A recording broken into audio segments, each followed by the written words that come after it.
Tayo, blessed na blessed tayo nung panahon natin. Bakit, Dok? Nakapaglaro tayo sa kalsada eh. Totoo, hindi? Tumbang preso, patintero, loksong baka, Chinese garter, piko, agawang base, tagu-taguan. Tama?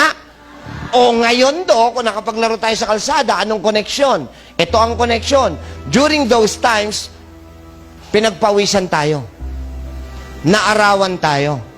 Nakapag-ehersisyo tayo.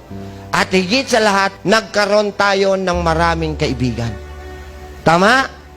Pero that was before. Ngayon, may kailangan kasagutin sa akin. Bakit sa mga anak at apo nyo ngayon, sa loob lang ng tahanan nyo, radiation ng gadgets at cellphone ang kaharap ilang oras araw-araw? Kapatid, titigan mo ko. Seriously?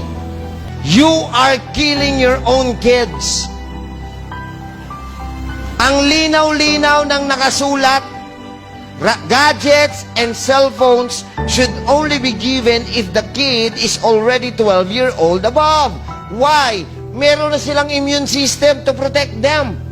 My goodness, anak at apo mo, 3 taong gulang pa lang naka-cellphone na. Nag-iisip ka ba? Ha? Nasa tamang pag-iisip ka bang magulang ka?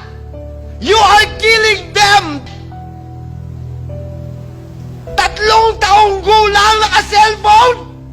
For what? Ang tatamad nyo kasi mag-alaga!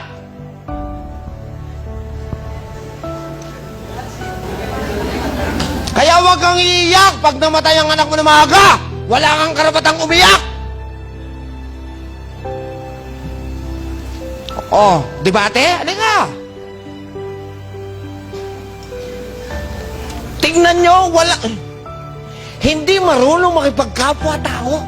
Bakit? Walang kaibigan eh. Ang kalaro, virtual. Bigyan ko kayo ng psychological exam assignment para malaman mo kung totoong mapagmahal na magulang ka. Gusto matutunan? 20 seconds lang to, pero gagawin mo to, dapat mag-isa ka lang, wala kang ibang kasama. Okay? Sa bahay mo, kahit saang place, wag lang sa CR, either sala, or sa kwarto mo, upo ka, 20 seconds lang. Pag-upo mo, pipikit mo yung mata mo and you will start to imagine. Anong i-imagine mo? Karga-karga mo ang pinakamamahal mong anak na nag-aagaw buhay. Sumusuka ng dugo, tumitirik yung mata, sumisigaw sa iyong hindi ko na po kaya. Kapag kaya mong ipikit ang mata mo ng more than 30 seconds, kapatid, wala kang babaguhin sa ginagawa mo sa anak mo ngayon. Bakit? Kahit mamatay siya ngayong araw na to, no problem. Kaya mong lagpasan yon, you can move on. Pero kung ayaw mong ituloy yung ganong klase ng imagination, uy, teka lang, ayoko. Hindi mo pa kaya. May pagkakataon ka pa. Magbago ka na at umpisan mo yan mamaya.